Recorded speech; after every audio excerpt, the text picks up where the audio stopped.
Estou te colocando ao vivo. Iniciei, conta só 5.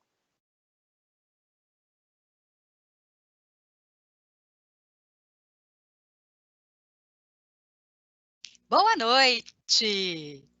Nossa segunda noite da Semana Empreendedora da Hexa, e é um prazer poder estar aqui com vocês nessa noite memorável que a gente vai falar de empreendedorismo social. Nós, da Escola de Ciências Sociais Aplicadas, Educação, Artes e Humanidade, estamos muito felizes em poder começar a desenvolver projetos envolvendo a temática empreendedora.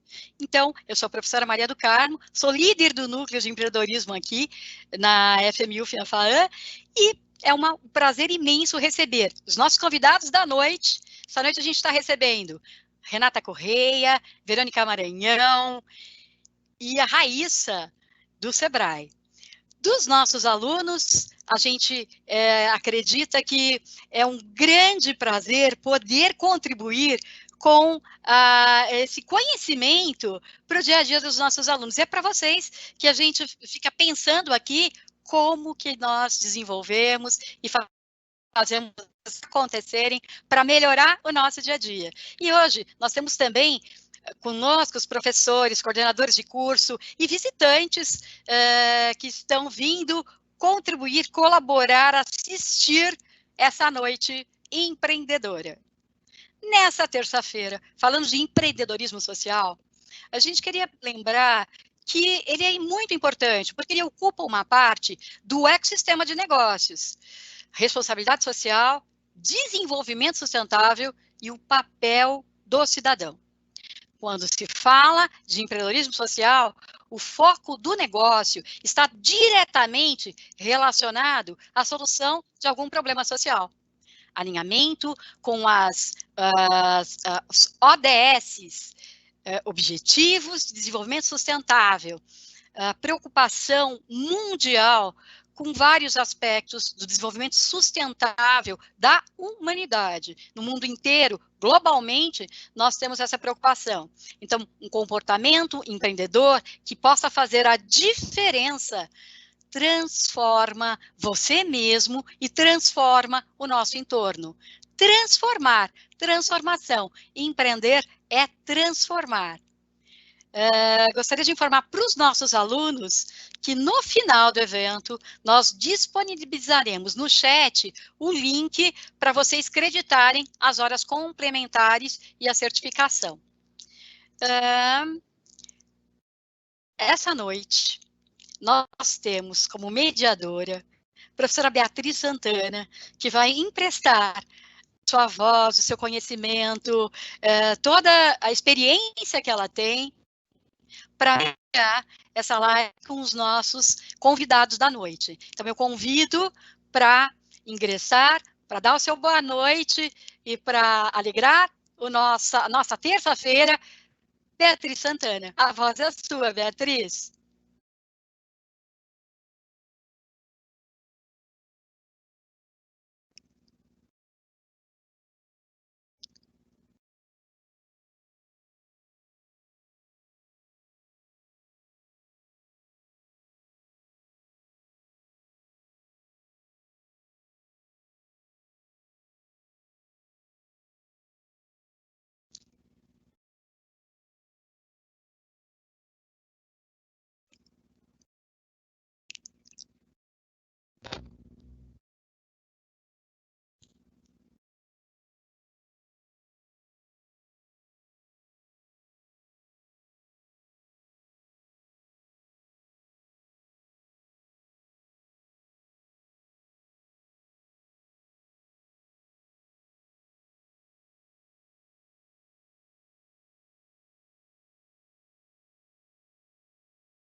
Bia, desculpa te interromper, você está sem som.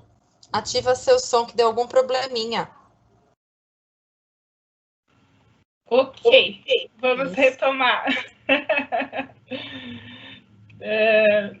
Bom, então, obrigada, Carminha, professora Maria do Carmo, pelo convite. É uma satisfação participar nesta segunda noite da Semana de Empreendedorismo Hexa-FMU, Empreender para Transformar. Eu agradeço pelo convite, a você, pela generosidade, né? As convidadas Raíssa Kiel, Verônica Maranhão e Renata Corrêa, e a todos os coordenadores desta grande escola de negócios, né, da vertical da Hexa. Na noite de hoje, então, nós iniciamos com Raíssa Kiel, que é gestora de projetos no Sebrae São Paulo, com foco em pequenos negócios e também do projeto 1000 Mulheres. É formada em Direito pela Universidade Estadual de São Paulo, a Unesp, e coaching ontológico. Além da gestão de projetos, a Raíssa ministra cursos e palestras em temas como inteligência emocional, design thinking, entre outros. Raíssa, passo a palavra para você e gostaria de iniciar já com uma pergunta, uma curiosidade minha acerca desse tema de empreendedorismo social. Conta para nós um pouquinho como o Sebrae tem atuado com essa temática. Boa noite, Bia. Muito obrigada. Boa noite, Carminha e Lu, Léo, Roseli, que estão aí. Muito obrigada pelo convite. Estou muito feliz de participar aqui com vocês. Essa temática é realmente muito importante, mas até estava conversando com o pessoal aqui antes e fazendo uma meia-culpa de que o Sebrae ainda realmente não é o nosso foco ainda, né? Esse tema, eu comecei a entender um pouco mais sobre empreendedorismo social quando eu li um livro do Yunus, e eu achei incrível. É um livro que mudou realmente assim a minha forma de olhar para o empreendedorismo social. E o Sebrae, ele tem alguns trabalhos, a gente está fazendo bastante projetos voltados para o social, mas não tanto ainda para construir o empreendedor social. O que a gente tem, além de algumas poucas pesquisas e também alguns projetos que estamos desenvolvendo aí individualmente, é trabalhar da mesma forma, né? Então, da mesma forma que a gente trabalha com o pequeno empresário, com o pequeno empreendedor, a gente também trabalha com quem tem interesse em entrar aí e desenvolver o empreendedorismo social. É uma vertente que está começando a surgir. Então, por exemplo, essa vertente de olhar para o empreendedorismo feminino, de olhar também para fazer trabalhos com refugiados e fazer trabalho com pessoas em situação de vulnerabilidade, tem feito o Sebrae olhar um pouco mais para o lado do empreendedorismo social também. Então, o que eu posso dizer aqui para vocês é que, para quem tem esse interesse, nos busquem muito para entender na parte da gestão, né? Porque acaba quando um pequeno empreendedor, uma pequena empresa, acaba sendo muito parecido a forma de gerenciar esse negócio. E realmente nos procure nesse sentido, porque a gente olha para a parte de modelagem de negócio, olha para a gestão de pessoas, para a parte de finanças.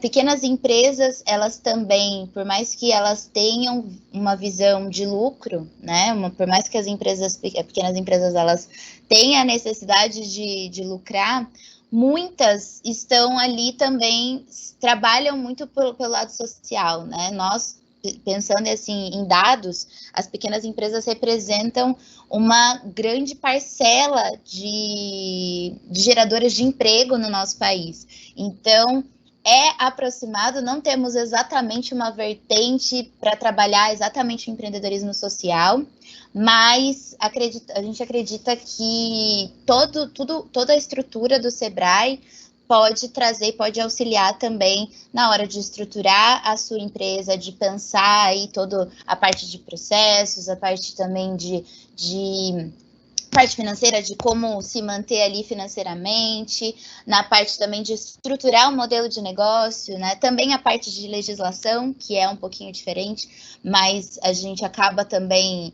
temos uma consultora jurídica, por exemplo, no meu escritório, que ela sempre atende pessoas que vêm com essa ideia de montar ou uma ONG, ou então uma instituição sem fins lucrativos. E eu acredito que seja isso. Eu vou contar um pouquinho sobre alguns projetos que a gente tem e que não vou dizer que se assemelham, mas tem também um ideal ali de trabalhar a parte mais social, que é, por exemplo, alguns produtos que a gente tem gratuitos, cursos gratuitos, que são voltados para pessoas em situação de vulnerabilidade. Então, a gente tem o Meu Mulheres, que o ano passado atendeu bem mais de 1.000 mulheres no estado de São Paulo. Inclusive, ele virou um projeto estadual, porque começou em alguns escritórios e agora depois ele se espalhou pelo estado de São Paulo também, para atender mulheres em situação de vulnerabilidade. Então, pessoas que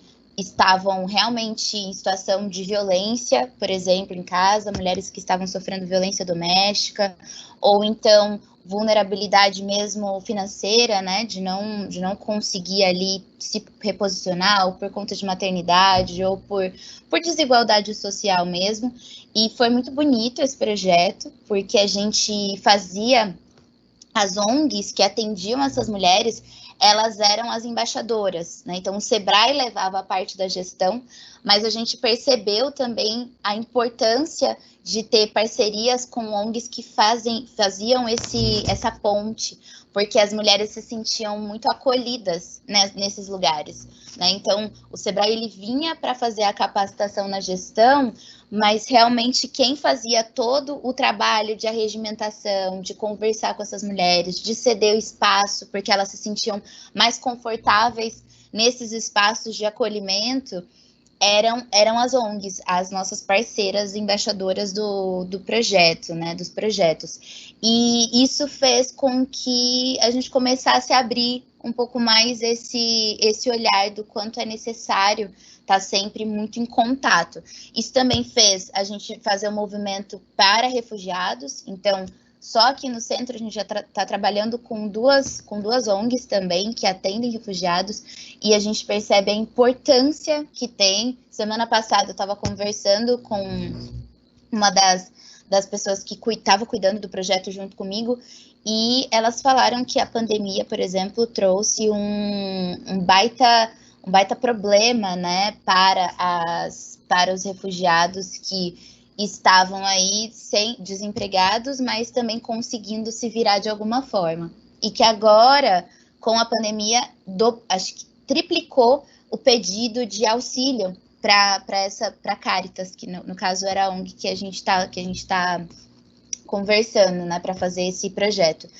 E a gente vê quão fundamental é esse projeto deles e todo esse apoio que dão. E agora o Sebrae está realmente olhando mais para fazer parcerias com essas ONGs e com essas instituições, mas também estamos aqui para aprender, estou aqui para aprender com vocês o que seria interessante também, de dicas do que seria legal a gente olhar, de como a gente pode fazer esse movimento também, como Sebrae. Estamos aqui para críticas construtivas também, da onde a gente pode virar o nosso olhar também para auxiliar ainda mais nessa parte de empreendedorismo social. Espero que eu tenha trazido um panorama geral, Bia.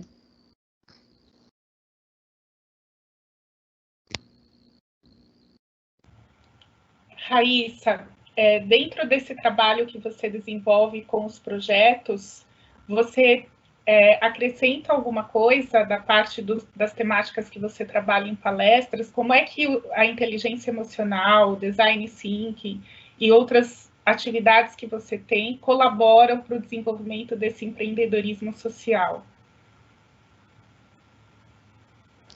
Então, o que a gente faz é bem tanto design thinking quanto inteligência emocional, quanto as outras oficinas que a gente tem, são voltados bastante para a gestão. né? Então, o nosso principal core, nosso principal linha mesmo, a nossa principal linha de atuação é a gestão da pequena empresa.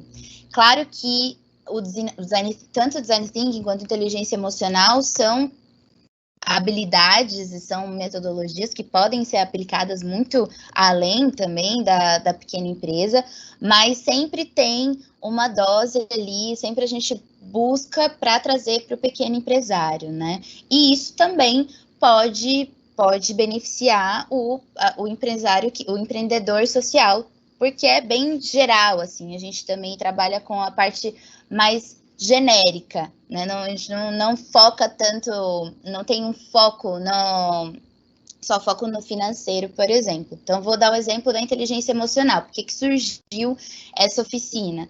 Essa oficina surgiu porque nos nossos atendimentos diários, quando aconteceu a pandemia, a gente percebeu uma necessidade de trazer esse lado emocional para conta, né? Para discutir sobre isso, porque as pessoas elas estavam vindo mais debilitadas emocionalmente do que na parte de gestão. Não era tanto assunto falar de, assim, beleza, vamos falar de finanças, mas as pessoas vinham, eu tô desesperada, eu tô ansiosa, eu tô tendo que demitir um monte de gente, talvez eu tenha que fechar as portas, eu não vou conseguir mais, né, manter meus colaboradores, tem muita gente que vai ficar numa situação muito complicada, como é que eu faço, né, para mantê-los, mas também não precisar gastar, porque o faturamento foi praticamente a zero. Então, tinha um lado muito mais emocional do que da parte da gestão. É por isso que surgiu essa oficina para dar conta disso também. Então, como que vocês conseguem olhar para esse lado, antes de olhar para a parte gestão, né, para a parte financeira, como olhar para esse lado mais de gerenciamento de emoções para dar conta de tudo isso que está acontecendo.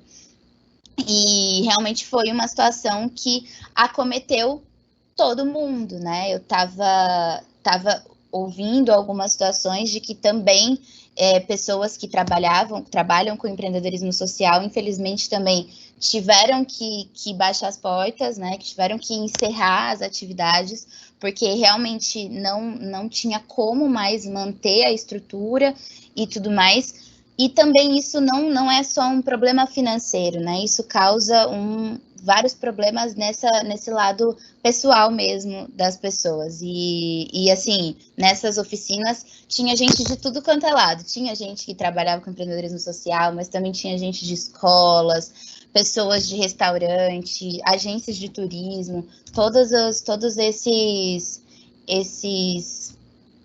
esses grupos estavam também com a gente nessas oficinas.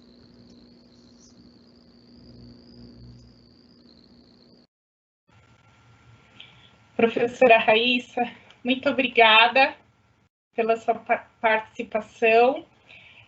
Nós temos algumas perguntas que já chegaram por aqui, mas eu vou deixar para o final. Vamos passar a palavra para a professora Verônica e peço a todos que estejam participando, assistindo, que encaminhem as suas dúvidas, as suas curiosidades. A Raíssa está aqui hoje para colaborar conosco para a nossa semana e tem muita coisa para nos contar sobre o Sebrae. Então, fiquem bem à vontade para encaminharem as questões de vocês. Nós vamos passar agora a palavra para a professora Verônica Maranhão, do De Repente 50. A professora Verônica é especialista em desenvolvimento de recursos humanos pela Universidade Federal do Rio de Janeiro. É formada em administração de empresas pela Universidade Gama Filho. É coach, mentora de líderes, consultora em desenvolvimento humano organizacional e professora universitária com mais de 20 anos de atuação. Professora Verônica, seja muito bem-vinda. Nossos agradecimentos à sua participação na nossa semana e, por favor, traga sua contribuição para esta noite sobre empreendedorismo social, empreender para transformar. Muito obrigada. Muito obrigada a todos, boa noite. Vocês estão me ouvindo? Me deem um sinal para continuarmos a fala, ok? Então, muito boa noite, gente. Muito obrigada pela oportunidade de estar aqui com vocês, pela oportunidade de estar aqui falando a respeito de um programa que eu digo que é a minha bandeira, né? A minha causa, falar dos profissionais 50+, justamente porque nós precisamos dar visibilidade para essa causa. Então, o programa de Repente 50, ele é recente. Ele nasceu em junho de 2019, com a inquietação de 2 profissionais de recursos humanos. Eu não trabalho sozinha, né, nesse programa, eu tenho uma parceira, que é a Elaine Rodrigues, também profissional de recursos humanos, e nós que trabalhamos ao longo desses anos todos nas empresas, com palestras, treinamentos, recrutamento e seleção, nós começamos a perceber um movimento de não aceitação e de exclusão dos profissionais a partir dos 50 anos nas organizações. E aí nós criamos o programa de Repente 50 e começamos a fazer uma pesquisa, uma observação, um estudo de cenário, e nós chegamos à conclusão, e isso já é fato, que a sociedade está envelhecendo. E é uma mudança global, não é só aqui no Brasil que está ocorrendo, não. A sociedade global está envelhecendo. Pesquisas dizem que em 2050 o Brasil será o 6º país mais velho. Traçando uma linha do tempo rápida, o formato das famílias mudou, né, gente? Eu lembro que a minha avó ela teve 13 filhos. Hoje em dia, as famílias não são tão numerosas assim. As famílias hoje optam por ter um filho ou, no máximo, 2 filhos. E isso, consequentemente, inverte a pirâmide. Então, nós teremos pessoas daqui a 20, 30 anos mais velhas e o número de jovens, sim, diminuirá. E com essa observação, e até porque eu também sou uma profissional 50+, né, então eu estou no meu lugar de fala, então, com essa nossa percepção e com a experiência que nós temos na área de recursos humanos, nós criamos o De Repente 50. E por que De Repente 50? Porque a vida vem passando, vem caminhando e, pluf, de repente, 50 anos. E é exatamente o momento que a gente tem para parar e pensar, e agora? O que vai ser da nossa vida? A gente tem que fazer o quê? Uma retrospectiva, né? Olhar um pouco para o retrovisor, o que nós já construímos, o que nós já fizemos. E daqui para frente, de 50 anos para frente, o que nós podemos fazer. E é esse gancho que eu pego. Por quê? A sociedade mudou, mas as pessoas também mudaram. A longevidade, a expectativa de vida aumentou. Hoje, a expectativa de vida do brasileiro está numa faixa de 76, 77 anos. Daqui a 20 anos, as pesquisas também comprovam que a média de idade será de 80, 82 anos. Então, a longevidade está aí. E por que nós estamos vivendo mais? Mais acesso à informação, maior qualidade de vida. A pessoa de 50 anos hoje é totalmente diferente daquela pessoa de 50 anos, de 30 anos atrás, que se aposentava, não tinha nenhuma perspectiva de vida, ou ficava na pracinha jogando buraco com os amigos, ou ficava em casa esperando a morte chegar, né? E aí vem aquela palavra, né? A pessoa se aposentava. O que significa se aposentar? Vem de aposentos, é você ficar guardadinho no quarto. Isso tudo mudou, estamos no século XXI, essa pessoa de 50 anos, ela é ativa, ela é dinâmica, ela é produtiva, ela tem uma experiência na bagagem muito grande, e ela está no auge da vida, não é? No ápice da vida, com conhecimento, com vontade de produzir e de compartilhar. E aí entrou o De Repente 50, justamente para trabalhar essa questão dos 50+, na inclusão do mercado de trabalho. Então, nós temos 2 pilares de atuação, na verdade, 3 pilares de atuação. Primeiro, trabalhar esse profissional 50+, mostrando para ele que ele tem condições, que ele tem experiência, porque justamente por anos a fio sendo excluídos do mercado de trabalho, a estima deles é baixa. Então, eles não se acham em condições e eles viram e falam assim, isso não é para mim, isso é coisa para jovem. E não é verdade, isso é para ele sim, ele tem condições. E aí fala, mas tecnologia para mim? Não, isso aí não é. É sim. Então, esse profissional 50+, nós precisamos trabalhar essa autoestima e conscientizá-lo por inúmeras coisas que ele ainda tem condições de realizar.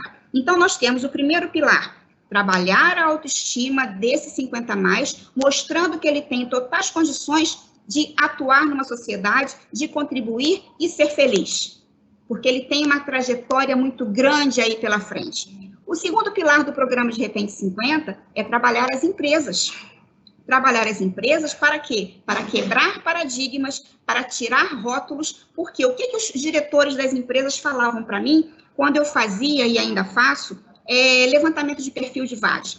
Olha, Verônica, eu quero alguém até no máximo 40 anos. Mas por que no máximo 40 anos? Porque eles não são atualizados, eles não estão sabendo direito a utilizar a tecnologia, eles não darão conta do recado. Palavras de diretores de empresa. E aí, é esse paradigma que nós precisamos mudar, ou seja, quebrar um preconceito, porque isso não é real, né? Nós temos condições de contribuir, nós temos condições de desenvolver, nós temos condições de fazer acontecer.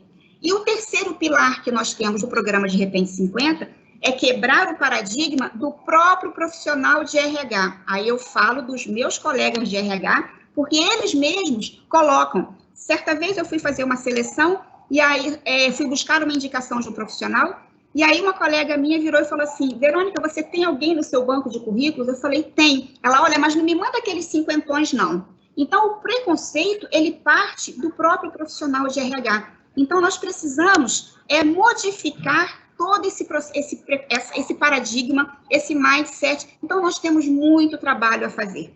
Então, nós precisamos, o De Repente 50, ele trabalha com esse desenvolvimento, ministrando palestras, fazendo mentorias, orientando e preparando esses profissionais para o mercado de trabalho. Agora, por outro lado, o que nós precisamos orientá-los? Eles também precisam parar de olhar para o retrovisor, ou seja, viver de passado não vai levá-lo a lugar nenhum. Ele precisa, sim, usufruir de uma experiência adquirida e agora ele precisa estudar, ele precisa se atualizar, ele precisa estar alinhado com toda uma demanda, com toda uma necessidade de um cenário, de uma sociedade. Então, De Repente 50 vem justamente para mostrar a importância desse profissional no mercado de trabalho. Uma outra questão também importante que eu gostaria de comentar com vocês é que, pelo fato da sociedade estar envelhecendo, as empresas também estão percebendo que precisarão modificar a sua linha de produtos e serviços para atender a um público mais experiente, com um pensamento diferente. Então, é uma grande vantagem ter profissionais 50+ em sua equipe de trabalho. Por quê? Para aprender aquela linguagem, para saber quais são as necessidades, para que eles possam dizer o que eles querem e como eles querem. Então, a área de marketing das organizações estão atentas, justamente processando esse realinhamento desse público que está crescendo cada vez mais e que será o público dominante, é o que nós chamamos da economia prateada, né? Então, será um público dominante e que nós precisamos trabalhar para abrir oportunidades. Oportunidades de duas formas.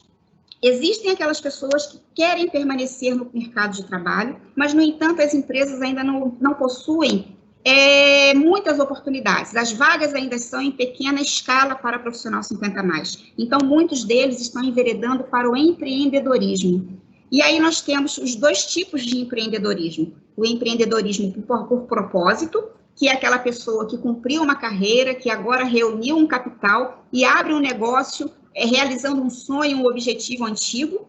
Mas também nós temos aquela pessoa que decide empreender por subsistência. É aquela pessoa que se aposentou, que tem ainda, mas não recebe um valor mensal que dê conta das suas necessidades pessoais e familiares, porque existe um percentual muito grande de profissionais 50+ que ainda sustentam familiares, que pagam a faculdade dos netos, que sustentam seus filhos que estão passando por um momento difícil de desemprego, como nós estamos vivendo atualmente. Então, eles precisam de uma complementação de renda, sim.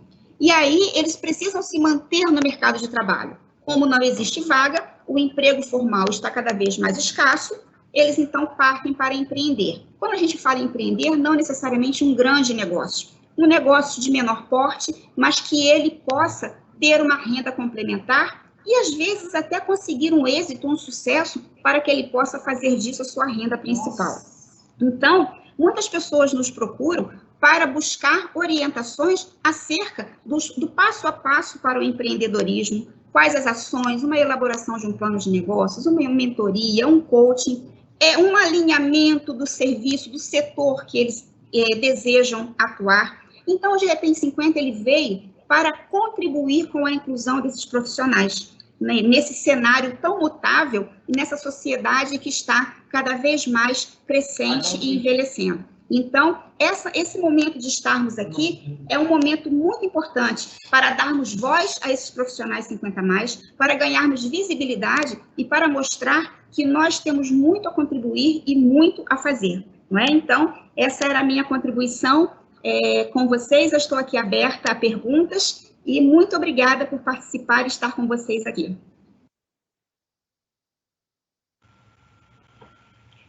Professora Verônica, muito obrigada. A sua fala muito nos anima, porque quando a gente começa a se aproximar dos 50+, parece que vamos ficando sem perspectiva, né? Exato. E começa a ter um receio de, puxa, se eu perder esse emprego agora, o que vai acontecer, né? Como é que eu vou conseguir retornar ao mercado de trabalho?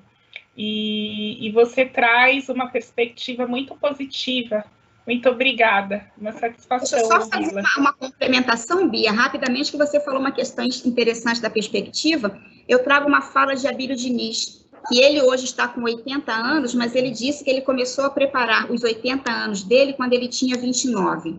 Então, eu acho isso muito interessante, porque não espere chegar aos 50 anos para que você comece a pensar na sua carreira de 50 anos para frente. Planejamento, organização, para que você consiga alcançar os seus objetivos, ok? Ok, muito obrigada. Fundamental esse espaço. Bom, nós vamos seguir, né? Agora, depois da professora Raíssa aqui, professora Verônica, nós temos a satisfação, então, de receber Renata Corrêa, professora universitária e empreendedora digital, com infoproduto, marketing digital na prática, mestre em administração pela PUC, carreira com mais de 25 anos, desenvolvida nas áreas de marketing e inovação.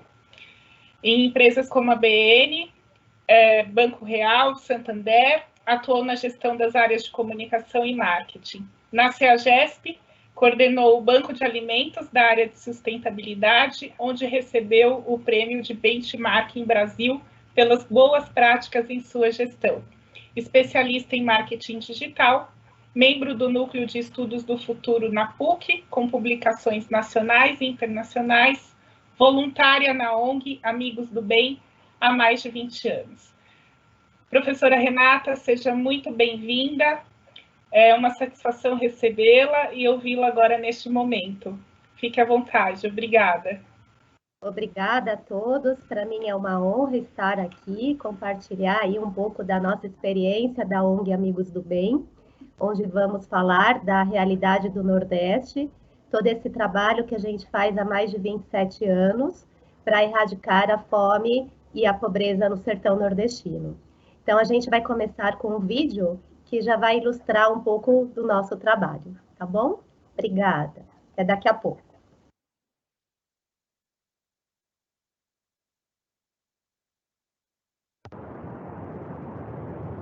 Você já imaginou você numa casa de tijolo? Ave Maria, eu tava feliz na vida.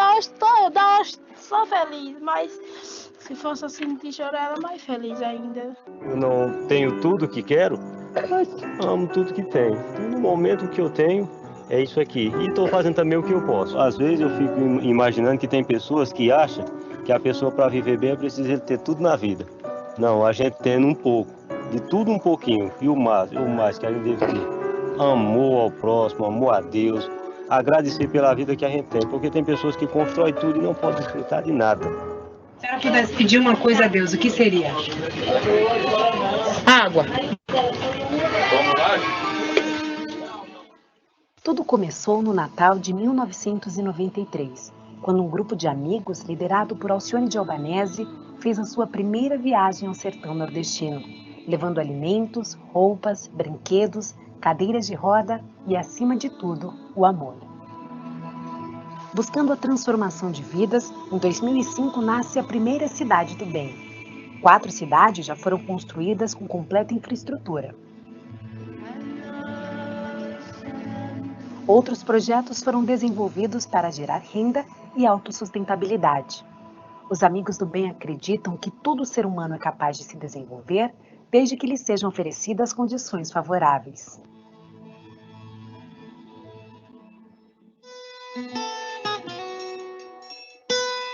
Os centros de transformação surgem para que a educação escreva um futuro diferente na vida de milhares de crianças e jovens. Buscando fazer tudo o que devem e fazendo tudo o que podem, médicos, dentistas, pedagogos e mais de 9.000 voluntários se mobilizam para transformar a vida de milhares de pessoas com educação, trabalho e um futuro com oportunidades.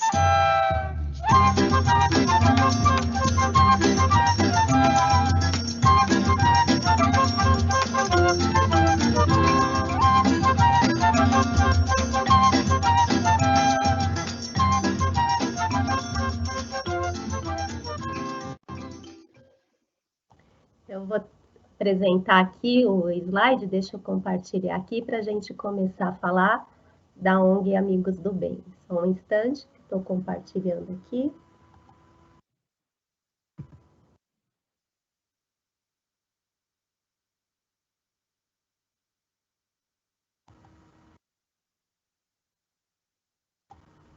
Vocês estão vendo? Tá ok? Tá ok? Então, áudio também? Então, tá bom. Então, gente, é uma honra, né, apresentar esse trabalho da ONG Amigos do Bem, cuja missão é erradicar a fome e a miséria no sertão nordestino. A gente trabalha muito com transformação social e desenvolvimento local. Para vocês darem uma olhada aqui nas imagens do antes e do depois, né? Então, quando a gente chegou no sertão, há 27 anos atrás, era essa realidade aqui em cima, né? Dessas fotos aqui, imagens preto e branco. E agora é isso, né? Eles alegres, as crianças indo para as escolas, os pais trabalhando, né? Porque a gente trabalha muito transformação social e transformação local. Então, desde 93, por 10 anos, a gente fazia só assistencialismo. Então, chegava no final do ano, a gente fazia aquela festa do Papai Noel, entregando presentes, enfim. E aí a gente via que precisava muito mais, né? E aí a Alcione, que é a empresária, né, que é ela que lidera o nosso time aí de 9.000 voluntários, eu sou uma delas, ela é empresária, ela dedica hoje mais de 50% do tempo dela voltada a ficando no Nordeste, né? Então ela fica 15 dias todos os meses no Nordeste para que ela possa aí ter visão de negócio. Então é um negócio totalmente social. E por que a gente fala de empreendedorismo social, de negócio social? Porque ele é autossustentável, né? Então a gente não trabalha mais a questão de assistencialismo. A gente tem muitas frentes que a gente trabalha aí no econômico também e no ambiental, que eu vou falar daqui a pouquinho. Aqui são as regiões de atuação, a gente trabalha, né, como voluntários nesses municípios, atendendo Ceará, Alagoas e Pernambuco, no município de Mauriti, Inajá e Catimbau. Então, são 75.000 pessoas atendidas todos os meses. Que além da cesta básica que a gente leva, que a gente chama de feirinhas, né? Cada família tem a sua cesta básica, mediante o porte da família, que a gente faz essas arrecadações nos supermercados aqui em São Paulo. Eu não sei se vocês já viram, mas a gente tem voluntários no Extra, no Carrefour, no Walmart, né, onde a gente trabalha o marketing de causas sociais, porque todo mundo sai ganhando, né? Então a ONG consegue captar os alimentos e o mercado também vende mais nesse dia, porque a gente faz toda a captação para os amigos do bem dos alimentos que são vendidos a mais naquele dia que a gente está lá. Porque a pessoa que está no supermercado, a gente fala do arroz, do feijão, se ela pode contribuir, e ela passa no carrinho dela um arroz, um feijão a mais, isso o mercado ganha e nós também com a captação de alimentos. Isso é o assistencialismo, e para cada família a gente tem de forma personalizada, né, de acordo com o número de pessoas na família, qual é a feirinha que eles vão receber. E, além disso, a gente tem inúmeros resultados por conta da questão de transformação local. Então, no trabalho, a gente tem 1.000 empregos gerados no sertão. Ou seja, nós registramos esses pais de família, eles trabalham pelo Amigos do Bem, de forma totalmente com todos os direitos, enfim. Então, a gente gera renda no sertão nordestino. A gente tem 4 cidades do bem, com total infraestrutura. Foram 443 casas construídas. Então, são empresários aqui de São Paulo, né, que a gente consegue captação para a gente construir essas casas de alvenaria, porque quando a gente chegou lá era uma realidade, assim, gente, de extrema pobreza. Então, eles moravam naquelas casas de taipa, como eu mostrei na imagem anterior, e, assim, é pobreza da pobreza, assim, a gente não tem ideia da miséria que é nesses povoados onde a gente está com a nossa, atuando, né? Educação, são 10.000 crianças e jovens, né, que a gente tem nas nossas escolas, nos nossos centros de transformação, onde eles recebem todo um apoio de profissão profissionalizante. São 180.000 refeições servidas mensalmente. Então, essa criança, ela chega, ela tem o café da manhã, ela tem o lanche da tarde, ela tem o lanche da manhã, o almoço, o lanche da tarde e jantar. Ou seja, essas crianças, elas recebem todo o auxílio. Tem os ônibus nossos, dos Amigos do Bem, que a gente faz todo o transporte para as escolas. Enfim, gente, assim, é outra realidade depois da atuação da ONG lá. Saúde, mais de 30.000 atendimentos por ano. Então, a gente construiu 4 centros médicos e odontológicos, que são voluntários aqui de São Paulo, que a gente faz todo esse trabalho lá. Água, quando a gente chegou lá não tinha água, eles caminhavam quilômetros e quilômetros para que eles pudessem pegar água. Hoje a gente tem litros de água, né, 400.000 litros de água anualmente, e a gente tem as nossas cisternas, enfim, é outra realidade, tá? Aqui é um pouco dos centros de transformação, que a gente tem várias atividades, né? Então, acompanhamento escolar, alfabetização de adultos, biblioteca, capoeira, cursos profissionalizantes de artesanato. As mulheres, elas aprenderam o artesanato, porque aí a gente transforma em produtos e vende aqui em São Paulo, tudo para captar recursos, né? E outras profissões, como cabeleireiro, culinária, eletricista, eles são formados por profissionais voluntários nossos. Então, gente, essa era a realidade, né? A casa de taipa que eu falei para vocês, e hoje é isso. Eles têm casa de alvenaria, cada casa dessas foi construída por meio de captação de empresários, que a gente faz um evento anualmente com presidentes de grandes empresas, que eu vou falar daqui a pouquinho. Tá? Então, aqui são algumas imagens também do atendimento médico, odontológico, oftalmológico e distribuição de medicamentos que a gente tem de forma regular. E como que a gente trabalha o tripé da sustentabilidade, né? No social, no econômico e no ambiental. Então, a gente sempre fala, né, que as ONGs, elas precisam ter esse mindset, ou seja, essa nova mentalidade, que não é só assistencialismo, e sim que eles podem gerar recursos também trabalhando a questão do tripé, né? Como que eles podem gerar recursos no econômico, trabalhar o social, que é a causa, né, e o ambiental. Então, vou falar um pouquinho do que a gente faz nesses pilares. Então, no social, a gente trabalha a educação, como eu disse para vocês, nos centros de transformação, né, todas as nossas escolas que a gente apoia, e as nossas escolas também, além das escolas apoiadas, a gente tem as nossas próprias escolas, cursos profissionalizantes, bolsas de estudo para faculdade. Então, essas crianças, porque tem 27 anos a ONG, né? Vocês vão ver daqui a pouco o depoimento, hoje eles estão em faculdade. A gente fez um evento aqui em São Paulo com empresários, e a Luísa Trajano, do Magazine Luiza, ela ficou emocionada de ver uma menina cantando nesse evento em inglês. Então, imagina, né? Uma menina que não tinha nenhuma perspectiva cantando nesse evento com várias pessoas de diversas empresas, né? Que a gente faz esse evento para mostrar o trabalho, para captar recursos, enfim. Então, assim, é muito bacana a gente ver o resultado, né? Palestras socioeducativas, então a gente tem muitas palestras para que eles possam também ter essa transformação neles, né, no pai de família, na mãe, enfim, de diversos temas. Depois a gente tem o pilar do trabalho, que é o econômico, né, que eu falei para vocês, o tripé da sustentabilidade social, econômico e ambiental. O que a gente faz no trabalho? A gente gera emprego. Então, a gente tem a nossa plantação de caju. Eu não sei se vocês já viram em vários supermercados, né, que a gente vende a nossa castanha de caju no Extra, Walmart, Carrefour. A gente tem a nossa loja própria, ou seja, a gente não depende só de captação externa, a gente gera recursos para que a gente consiga trabalhar os nossos projetos.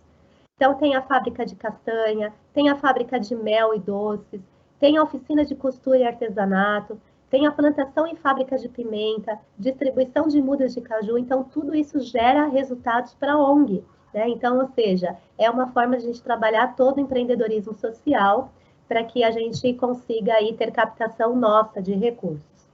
Aí a gente tem, na área social ainda, a saúde, que nem a gente falou, do centro de atendimento, né, consulta médica, odontológica, oftalmo, distribuição de medicamentos, farmácia própria, onde também tem pessoas trabalhando nessa farmácia, ou seja, a gente gera emprego em todos esses locais.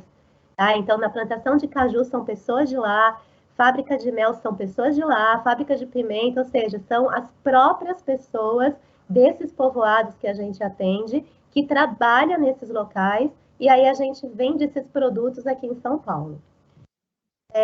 E no ambiental, a gente tem a questão da água, né, e da moradia no social. Então, construção de casa de alvenaria, perfuração de poços, construção de cisternas, né, que é para a questão da captação de água, da chuva, distribuição de água em caminhões-pipa, todo saneamento básico. Imagina, gente, quando a gente chegou lá não tinha nada de saneamento básico, a gente fez tudo. Então, ou seja, são cidades realmente construídas com o apoio da ONG Amigos do Bem. E aí, dos 11 objetivos, né, do milênio, da ONU, a gente atende 11. Eu não vou falar cada um deles, mas já contempla tudo que a gente falou anteriormente, mas dos 17 objetivos da ONU, 11 são atendidos pelo nosso projeto. E aí, aqui alguns depoimentos, né, eu vou ler só um aqui por conta do nosso tempo. A Sara, que é essa pessoa aqui do meio, né, essa moça, ela diz o seguinte: se a gente não tinha o que comer, não tinha água, como eu ia ser alguém na vida? Sara estudou em nossas escolas desde os 5 anos de idade. Se formou em pedagogia com uma bolsa de estudos e hoje é monitora no Centro de Transformação do Catimbau, em Pernambuco. Ela foi criada pela avó, agricultora, que nunca frequentou a escola. Com a educação e oportunidades, Sara conseguiu romper um ciclo de miséria que acompanhava diversas gerações. Então, ou seja, gente, a gente rompe esse ciclo de miséria por diversas gerações. E aí, depois, se vocês entrarem lá no nosso site, vocês vão ver vários depoimentos. Aqui são pessoas, né, que nos ajudam. Então, tem presidentes de grandes empresas, como o fundador da Cirela, o senhor Eli Horning, a senhora Luísa Trajano, que é presidente do conselho, né, presidente do conselho do Magazine Luiza. Então, todos eles acompanham de perto o nosso trabalho e eles também doam muito, né, toda a captação. Essas empresas trabalham com marca cidadã. O presidente da Volvo, o senhor Luiz Rezende, que nos doa também o carro uma vez por ano para fazer os nossos projetos de captação também de recursos. Sônia Hess, que é ex-presidente da Dudalina, e o Luiz Vieira, que é presidente da Ernst Young. São um deles, né, que tem inúmeros gestores de empresas que trabalham de perto. E aqui, só para finalizar, alguns reconhecimentos da ONG, né, de tudo que a gente já conquistou nesses 27 anos. E a gente está com um plano emergencial agora para as famílias do sertão, porque a gente trabalha muito a questão também da captação de recursos para que a gente consiga fazer os nossos projetos acontecerem. Então, eu convido vocês para conhecerem um pouco mais o nosso projeto, né, curtirem as nossas páginas, que isso é muito importante para a gente, no YouTube, no Instagram, Facebook, Amigos do Bem. E aí vocês, quem, né, tocar no coração e que puder colaborar de alguma forma, seja a forma que for, seja a parte de doação, seja a parte de voluntariado, né? Então, a gente tem 9.000 voluntários que movem todo esse trabalho. Então, esse é o nosso convite, e eu agradeço imensamente a oportunidade da FMU, onde eu também já lecionei nessa faculdade, que eu gosto demais, pela oportunidade de falarmos aqui nessa Semana de Empreendedorismo Social. Muito obrigada.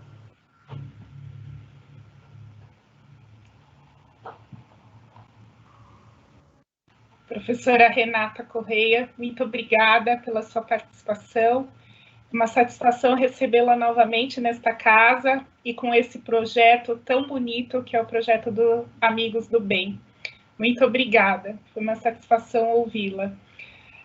Nós temos algumas perguntas, eu vou dar o encaminhamento, eu vou alternar uma para cada uma de vocês, né, à medida que vou recebendo aqui. E nós temos uma primeira pergunta que é para Raíssa Kiel, que é a seguinte: qual a diferença entre o empreendedor privado e o empreendedor social?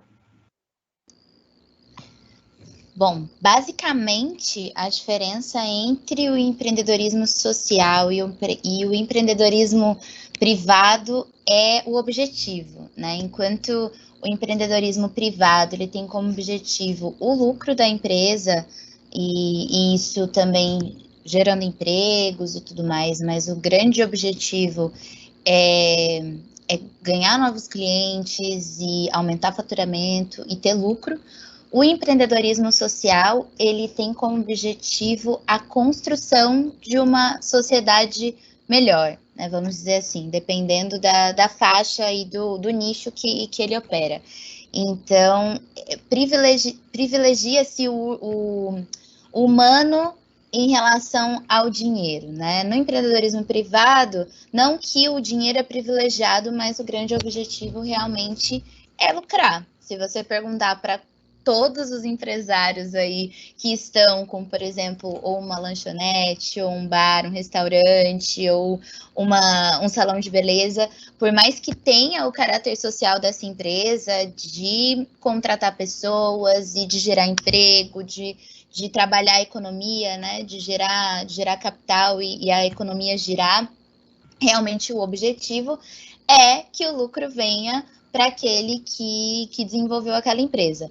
Já o empreendedorismo social, o objetivo é, por exemplo, se eu quero trabalhar a educação daquele espaço, mesmo que eu tenha lucro com o meu projeto, com aquele meu trabalho, isso vai ser reinvestido, né? Vai ser um trabalho autossustentável. Então, essa basicamente é a diferença. Claro que existem várias outras nuances aí também, mas essa é a principal diferença entre um e outro. E também não quer dizer que o empreendedorismo social não vai ter essa entrada de dinheiro, né? Não quer dizer que o dinheiro é mal visto dentro do empreendedorismo social. Ele só tem um objetivo diferente do empreendedorismo privado. Muito bem. Muito obrigada, Raíssa. De nada. Professora Verônica, nós temos aqui uma pergunta que é bastante curiosa, que é: os profissionais sêniores, mais de 50, estão participando ativamente no mercado de trabalho. Como os profissionais mais jovens devem lidar com essa concorrência com profissionais muito mais experientes? Há espaço para todos?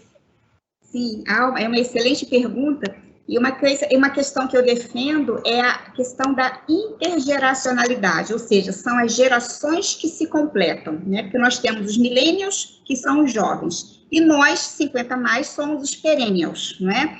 Então, não podemos fomentar a questão do conflito, pelo contrário, nós precisamos fomentar a agregação de valores de pessoas, porque um tem a aprender com o outro. Então, eu costumo dizer o seguinte: se esse profissional sênior, esse 50 mais, não tem tanta habilidade com a tecnologia, por exemplo, porque nós somos de uma outra geração, isso não quer dizer que nós não tenhamos como aprender. Pelo contrário, estamos tendo a oportunidade agora, principalmente nessa pandemia, de nos tornarmos digitais efetivamente. Mas vamos pegar esse exemplo que é o mais, que está sendo mais falado. Então, se eu tenho uma determinada, um conhecimento não tão sólido na tecnologia, mas essa geração jovem, os milênios, tem isso, então por que nós não vamos pedir ajuda? Então, a questão da intergeracionalidade, ela vem justamente para unir, são gerações que enriquecem. Enquanto o sênior, ele traz a experiência na bagagem, ele traz a experiência, ele traz a sabedoria, ele traz a maturidade emocional, porque nós já passamos por diversas situações complexas, nós já vivemos diversas crises, então nós já paramos, respiramos e olhamos assim, já vivi algo semelhante, então eu paro, penso e tomo uma decisão plausível e coerente para um determinado contexto. Esse millennial, esse jovem, ele ainda tem essa maturidade a conquistar. Tem um potencial fantástico, uma formação incrível, mas ele ainda precisa ganhar experiência de vida, o que nós, 50+, já possuímos por já termos uma vivência um tanto diferenciada. Então, esse millennial, ele tem que ouvir, se aproximar e fazer essa junção, um cooperando com o outro, um ajudando ao outro com a expertise que possui. Então, isso faz com que haja um enriquecimento tanto no quesito empreendedorismo, ou tanto na organização na empresa formal. Um exemplo que eu dou é aquele filme O Senhor Estagiário, né? Onde é contratado o Robert De Niro, onde ele vem para cumprir uma cota de 50+, e ele consegue, com a sua segurança, com a sua maturidade, com a sua experiência, transformar uma startup, né, de jovens fantásticos, mas que ele conseguiu dar um senso de ordem, de calma, e, na verdade, ele passou a ser o quê? Um mentor daqueles jovens. Então, eu defendo, sim, a intergeracionalidade. Cada um ensinar e usufruir do que o outro possui para que esse resultado seja satisfatório dentro da organização. É possível acontecer, sim. Muito obrigada. É um espaço de troca, né, de aprendizado. Exato. Aprendemos com mais novos e os mais novos também podem aprender conosco, não é mesmo? Exatamente, é troca, compartilhamento, é só você estar disposto e disponível ao novo, a aprender, ao diferente, né? Então, um vai contribuir, vai complementar o outro na grande verdade. Não há razão para gerar conflitos, né? Às vezes a gente vê do próprio 50+, quando ele entra numa organização ou num negócio, mas é esse jovem quem vai me gerir? É ele quem vai ser o meu gestor? Não, para pensar. A pergunta é, qual oportunidade de aprendizado que eu terei com essa pessoa mais jovem, mais oxigenada, com uma formação diferenciada da minha? O que ele pode proporcionar para mim? E pensando o contrário, o que eu, com toda a minha maturidade, posso proporcionar para ele também? Então, vamos dar os braços e caminhar juntos em prol de um desenvolvimento? Isso mesmo. Muito obrigada. Obrigada eu. Renata, temos aqui também duas perguntas, em uma, basicamente, né? Que como as famílias são cadastradas nos Amigos do Bem e se o Amigos do Bem atende somente o Nordeste ou se tem outra região do país também? Então, a gente atende somente o Nordeste, então a gente faz todo um trabalho local. Por quê? Porque a gente verificou que no Nordeste tem extrema pobreza. Então, aqui em São Paulo, você tem uma feira, você tem um supermercado, você tem seu vizinho que você pode pedir, né? Lá no Nordeste, não. Lá, realmente, eles não têm para quem recorrer, então é extrema pobreza mesmo nesses locais que a gente atua, tá? Não estou falando em todos os municípios, estou falando nesses municípios que a gente atua. E qual é a outra pergunta? Desculpa. Como as famílias são cadastradas? Ah, tá. Então, assim, quando a gente começou esse trabalho, né, de cesta básica, enfim, então a gente ia de porta em porta mesmo. Então, era um trabalho da gente ter esses dados por meio de um mapeamento. Então, de cada família naquele município, né, então os voluntários iam de porta em porta, e hoje a gente tem todo um banco de dados, né, que a gente tem um CRM enorme aí, onde a gente correlaciona todos esses dados, e aí é tudo por tecnologia que a gente consegue aí mapear todas as famílias, mas no início era de porta em porta, né, que a gente fez todo o mapeamento de todas as pessoas que moram na determinada região.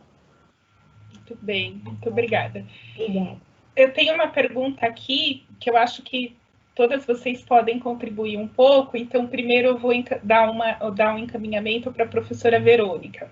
Tem um convidado que nos pergunta o seguinte, sobre o projeto da professora Verônica, De Repente 50, há um ritual de recolocação dessas pessoas no mercado? É feito algo para assegurar que eles estão aptos para a tarefa? Ok. Bom, com a minha experiência, o que a gente vem percebendo ao longo do trabalho que nós realizamos no De Repente 50, e isso é forte, a nossa atuação é forte no sentido de preparação desse profissional. Existe uma necessidade muito grande de atualização, de capacitação, para que ele esteja realmente aderente a um cenário, a uma demanda de mercado atual. Então, o que eu percebo ainda como um gap é a questão do estudo. Muitos estão voltando a estudar, ou fazendo a sua primeira graduação, um curso técnico, outros já que têm uma outra formação, estão fazendo uma transição de carreira. Existem inúmeros movimentos, é muito diverso, tá? Mas o gap mais forte que nós percebemos ao longo dos nossos trabalhos é a necessidade de atualização e de capacitação.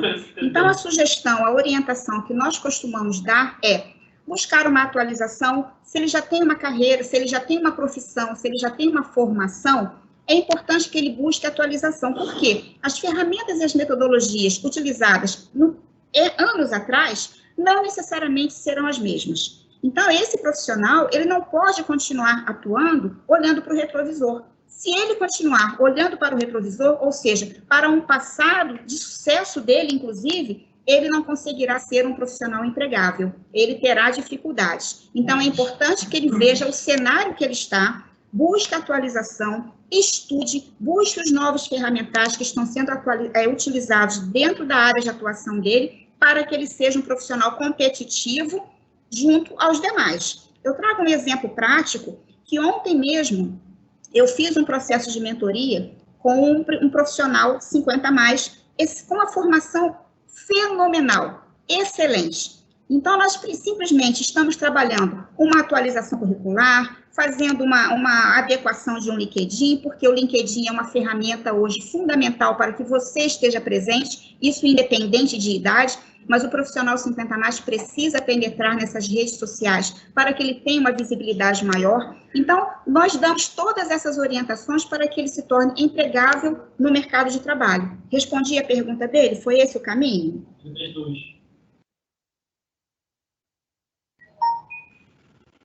Sim, perfeitamente. Muito obrigada, Verônica.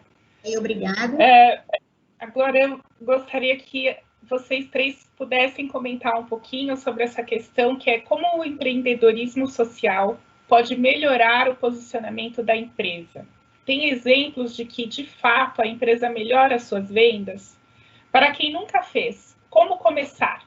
Então, Raíssa, Renata e Verônica.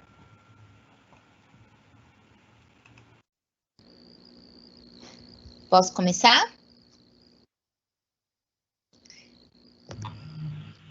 Vou começar então, Bia. Bom, o empreendedorismo social, a gente tem que tomar esse cuidado, e isso é um ponto que normalmente a gente levanta dentro das nossas capacitações.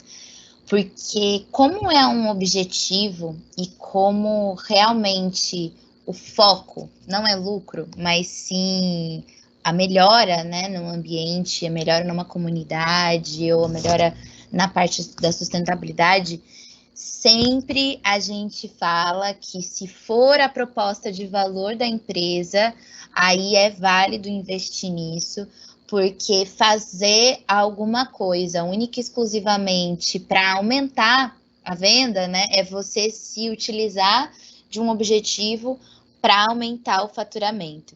Então, parece que as coisas acabam não fechando, né? E assim, fica meio mentiroso. Então, precisa realmente estar ali no DNA da empresa, estar ali na proposta de valor da empresa, que ela tenha realmente esse olhar também para o empreendedorismo social, com o objetivo, de fato, de melhorar aquela comunidade, ou de melhorar aquela região, de melhorar aquela situação naquele espaço. Porque, sim, tem um impacto positivo. Para a imagem da empresa, aparenta ser uma imagem mais positiva, né, ao olhar do público. Então, realmente, a gente só precisa tomar esse cuidado para não se utilizar dessa iniciativa para realmente conseguir ter o único foco exclusivo de aumento de faturamento. E, para começar, a minha dica de como começar a pensar nesse viés, assim, é realmente entender, fazer um levantamento de problemas que você acredita que a sua região tem, ou que a sua comunidade tem. Então, realmente fazer, de alguma forma, uma pesquisa, pode ser uma pesquisa mais qualitativa, não precisa ser tão quantitativa, né? Então, é interessante sair perguntando, fazer algumas interações ali para que as pessoas te falem quais são os principais problemas que elas enxergam, e também algo que seja muito ligada ao que você também percebe, né, de problema, o que você se incomoda com aquilo, porque assim você consegue conectar os dois lados, né, conectar uma empresa que já está funcionando a essa outra iniciativa, ou então você começa uma iniciativa nova, já com foco no empreendedorismo social. Então, é bem importante, primeiro de tudo, fazer esse levantamento, já que, às vezes, eu não sei muito por onde começar, é entender o que eu quero atuar, onde eu quero atuar, e qual é a minha real intenção, qual é o meu real objetivo, porque é muito importante isso estar claro, para todas as ações dessa empresa serem coerentes. O que acontece muito hoje em dia é que existe uma necessidade, né, de mostrar para o público que eu tenho uma preocupação, mas atrás o meu principal objetivo é o lucro e fica incoerente. E aí a comunicação fica realmente falha nesse sentido, porque não é o seu principal objetivo. Então, essa fica aí a minha dica dessa primeira iniciativa. Eu posso fazer uma complementação, pegando um gancho da Raíssa? Por favor, Verônica. É uma coisa muito interessante que ela falou, e eu fortaleço muito na questão do empreendedorismo, e sempre conversamos muito com quem nos procura, é a questão, ela está falando muito, está atrelada ao propósito, né? A questão do sentido do negócio que você vai iniciar. Se faz sentido para você, qual o significado, o propósito de você estar investindo naquela questão. E uma coisa que eu fortaleço muito, a importância da informação, a importância do conhecimento, de você fazer pesquisas e buscar saber qual o funcionamento, qual o cenário daquele setor que ele pretende, que ele tem a intenção de empreender.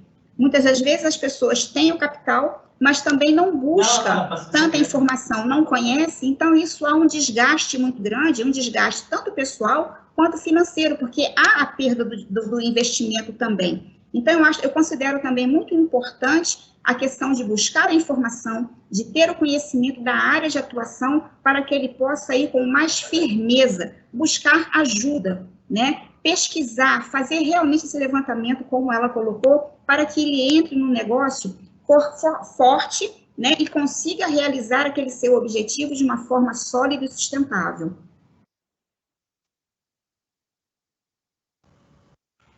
Oi, posso complementar também?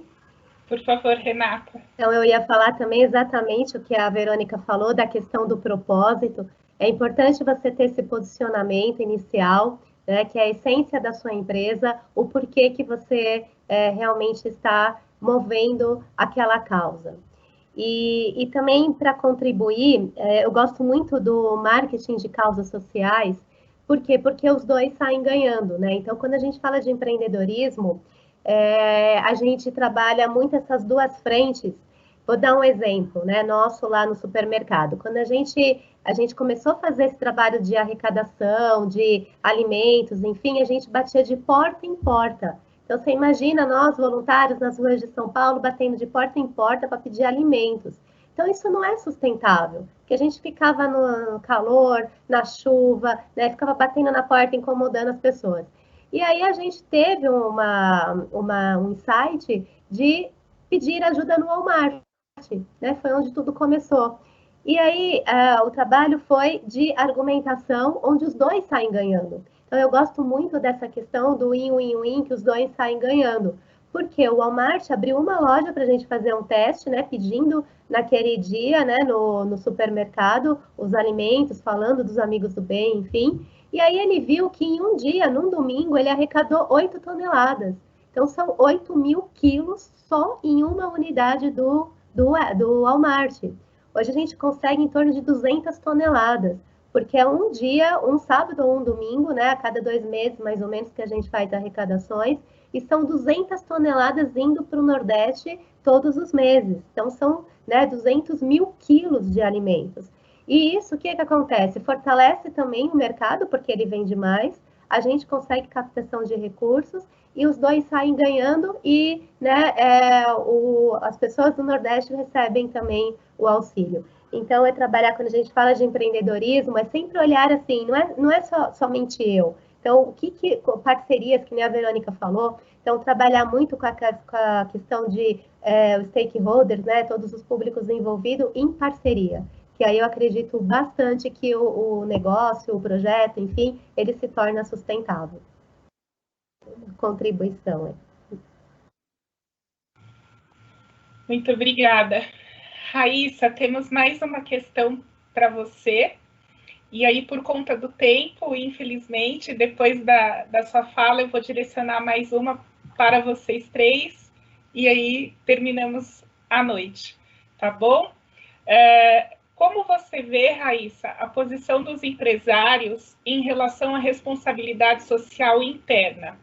Ou seja, em garantir aos colaboradores de uma organização o bem-estar, o respeito e a qualidade de vida? Olha, ainda bem que a gente está vendo uma movimentação nesse sentido, assim, porque as pessoas estão começando a entender, principalmente o pequeno empresário,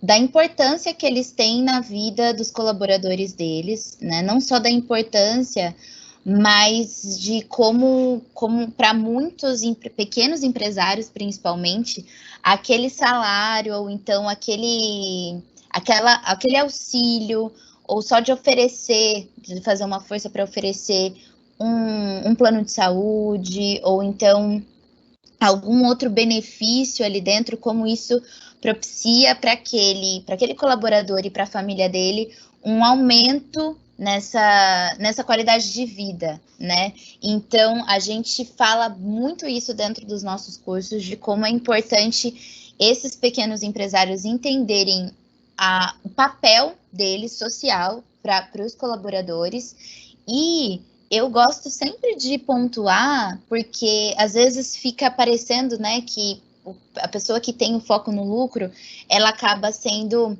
um pouco vilão às vezes.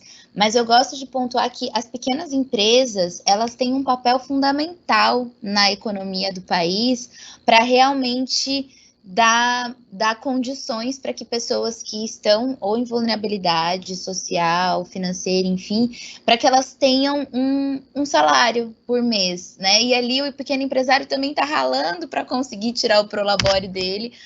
Muitas vezes, eu conheço muitas pessoas que passam pelos nossos cursos, que muitas vezes eles não tiram o salário deles, né, o prolabore, mas a folha está paga, os colaboradores deles estão com o salário garantido, porque eles entendem também essa importância de cumprir com os deveres deles. Então, assim, vou trazer só alguns relatos de empresários que passaram por essa pandemia, que muitos eu ouvi o seguinte: eu tô fazendo de tudo, tô me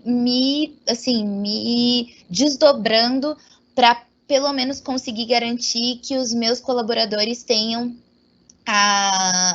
tenham um salário garantido no final do mês, porque eles sabem a importância que tem garantir, né, o salário realmente para todas essas famílias. Então, às vezes, um pequeno empresário, ele tem aí 10, 15, 20 famílias que dependem única e exclusivamente dessa fonte de renda, e foi muito bonito ver esse movimento. E assim, no movimento também da inteligência emocional, várias pessoas me perguntaram como que eu consigo levar essa temática para dentro da minha empresa, né, para que os meus colaboradores também passem a perceber mais as suas emoções, para que eles consigam conversar melhor, se comunicar melhor, para que eles se cuidem também e eles se olhem nesse momento, porque muitas pessoas se mostraram bem preocupadas nessa situação. E, claro, a pandemia, eu não gosto de falar que teve lado positivo da pandemia, mas uma das coisas que aconteceu, que acabou acontecendo, foram alguns movimentos muito de empatia, né? Então, eu atendi esses dias, eu estava conversando com uma empresa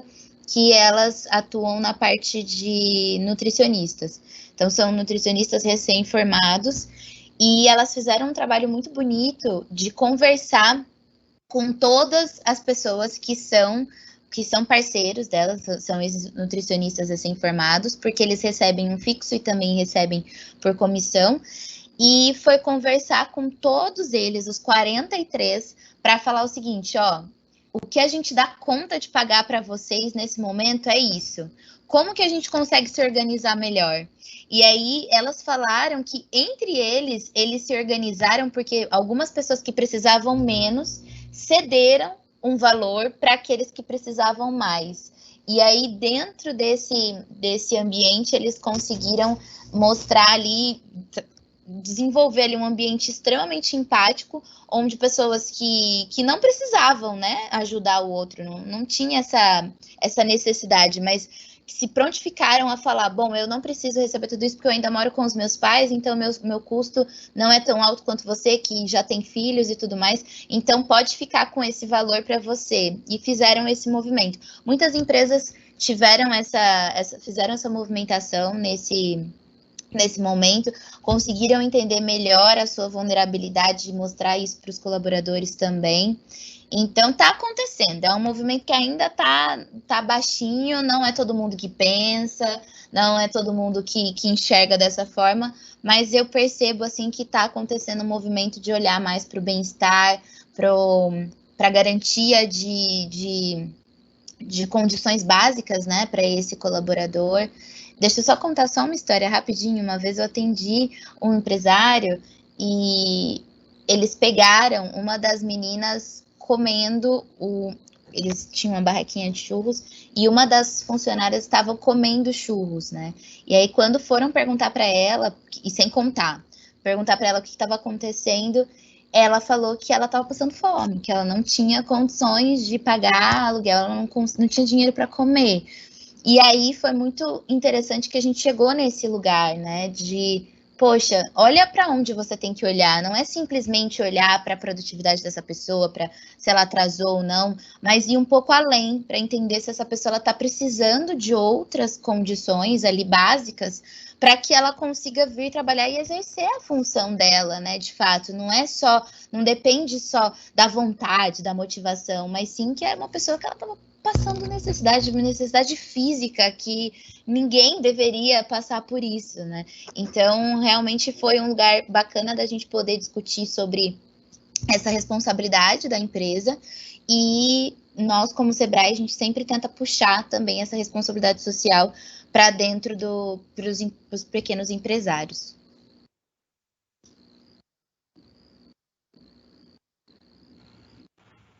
Muito obrigada, Raíssa. E para fechar aqui o nosso espaço de perguntas, né, eu tenho uma questão que acho que todas vocês também podem contribuir, que é a seguinte: os negócios sociais estão sofrendo muito com a pandemia. Como e qual saída? Qual caminho para minimizar o impacto da pandemia na área social?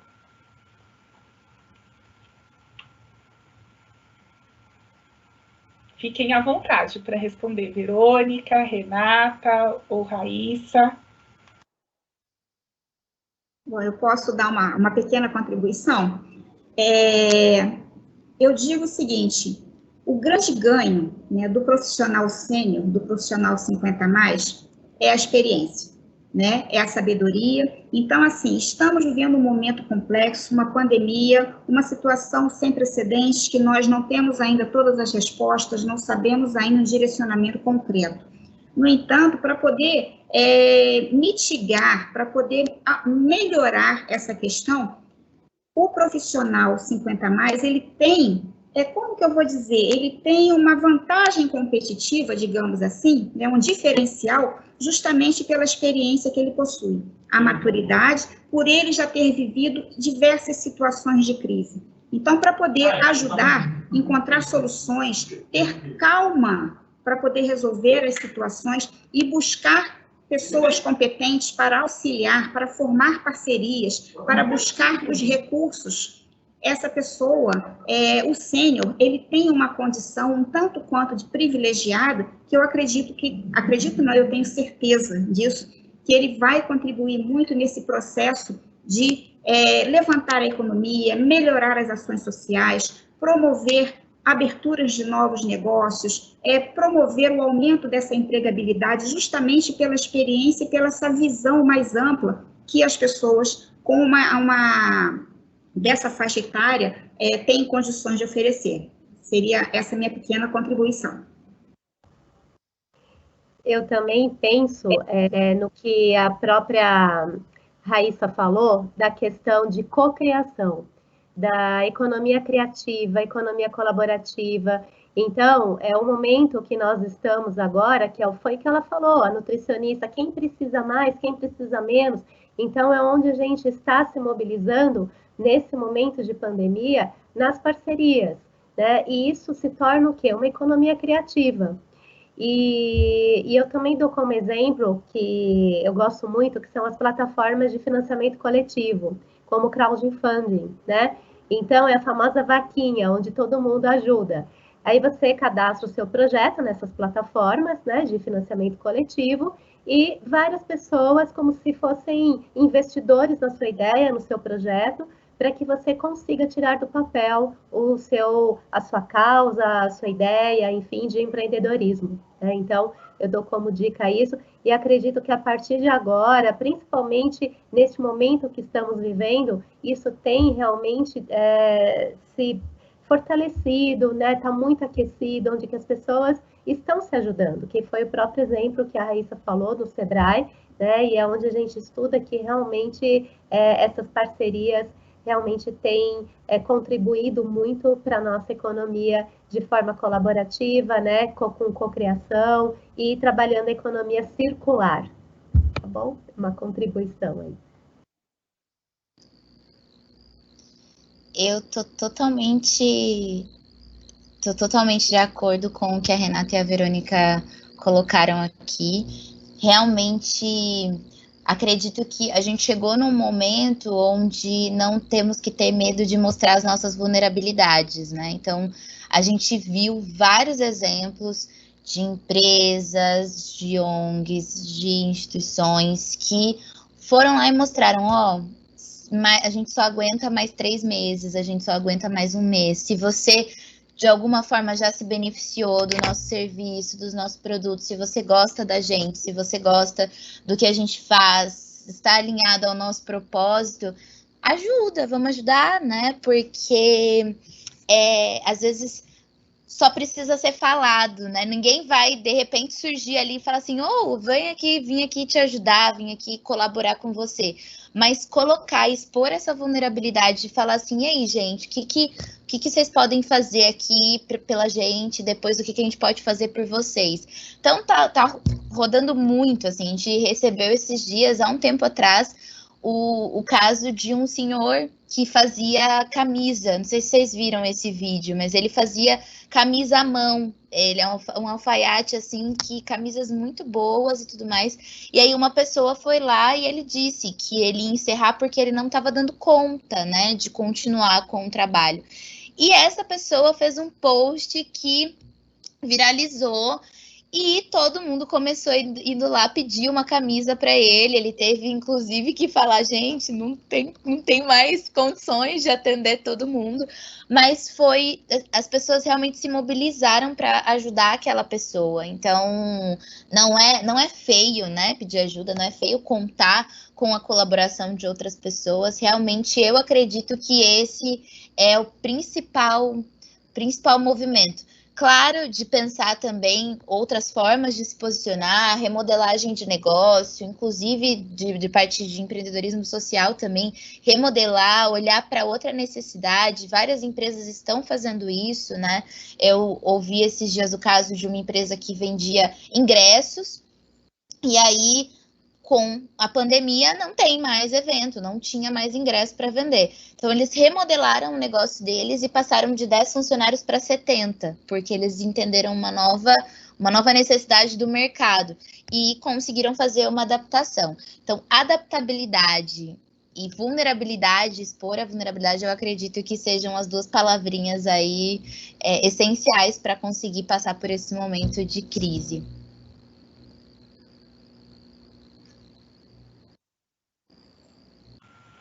Muito bem, muito obrigada. Muito obrigada a todas vocês pela noite de hoje. Professora Raíssa Kiel, do SEBRAE, professora Verônica Maranhão, do projeto De Repente 50, e professora Renata Correia, do Amigos do Bem. Né? Em nome da audiência desta noite, todos os alunos, professores, coordenadores de curso e gerentes presentes aqui, eu quero agradecer a vocês, né, em nome do Centro Universitário das Faculdades Metropolitanas Unidas. Agradeço imensamente a disponibilidade e a generosidade de vocês em compartilhar conosco, né, nesta noite, o conhecimento e a experiência de vocês sobre empreendedorismo social, empreender para transformar. Certamente foram falas que nos fazem acreditar num futuro melhor, num mundo melhor, e que se aproxima do propósito que nós temos, que é de formar para transformar, né? Transformar o mundo e transformar a sociedade. Gratidão por transformarem a nossa noite em um momento único de conhecimento e por nos levar a refletir na relevância e na importância das ações sociais, que colaboram para melhorar a vida do outro, mas principalmente a nossa e da nossa sociedade como um todo. Muito obrigada mesmo, foi muito importante ouvi-las. Professora Maria do Carmo, nossa Carminha, a quem passo a palavra, e mais uma vez agradeço pelo convite de me permitir que eu mediasse, né, essa mesa tão importante e tão tocante. Né? Muito obrigada, Carminha. Não sei.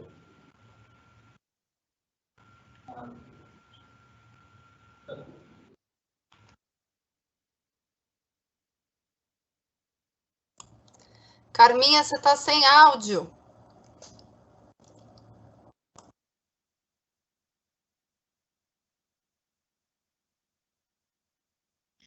Agora sim.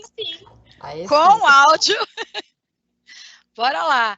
Que noite incrível, onde nós podemos partilhar o conhecimento, entender nosso papel de protagonista como cidadãos. Entendemos aqui que juntos nós somos mais, que ser sustentável é buscar esse equilíbrio com o social, com o econômico, com o ambiental, que os 17 objetivos do milênio estão aqui para nos ajudar a fazer a diferença, empreender e transformar, primeiro a nossa vida, depois a vida do nosso entorno. Palavrinhas-chave aqui: empatia, humanização, compaixão, adaptabilidade. E uma frase que eu adoro falar, que me move, Alvin Toffler. Estamos aqui para aprender, para desaprender e para reaprender. É todo dia, né? As coisas vão mudando. Então, gratidão às nossas convidadas de hoje, Raíssa Kiel, Renata Correia, Verônica Maranhão e Bia. A sua mediação, que foi incrível, que contribuiu muito para extrair, trazer para nós toda essa contribuição desse grupo que formou essa mesona aqui do empreendedorismo social. Para os nossos alunos, estamos disponibilizando no chat, nesse momento, o link do Forms para acreditação das horas complementares e para certificação. Amanhã, vocês não podem perder, tá incrível isso daqui, o Empreendendo com Elas. A gente tem aqui a Rede de Mulheres Empreendedoras, o Conselho das Mulheres Empreendedoras, o Sebrae com elas, a vida acontece cada vez mais com o empreendedorismo feminino. E amanhã é o dia de discutir, de falar, de refletir, de entender, de partilhar empreendedorismo feminino. A todos vocês que estavam com a gente aqui, que escolheram passar essa noite aqui, tempo é o nosso bem mais precioso hoje, então toda a nossa gratidão ao nosso time que estava aqui hoje, Leonardo, Roseli, Luciana e todos que têm contribuído para a transformação das nossas vidas nessa noite. Gratidão e até amanhã.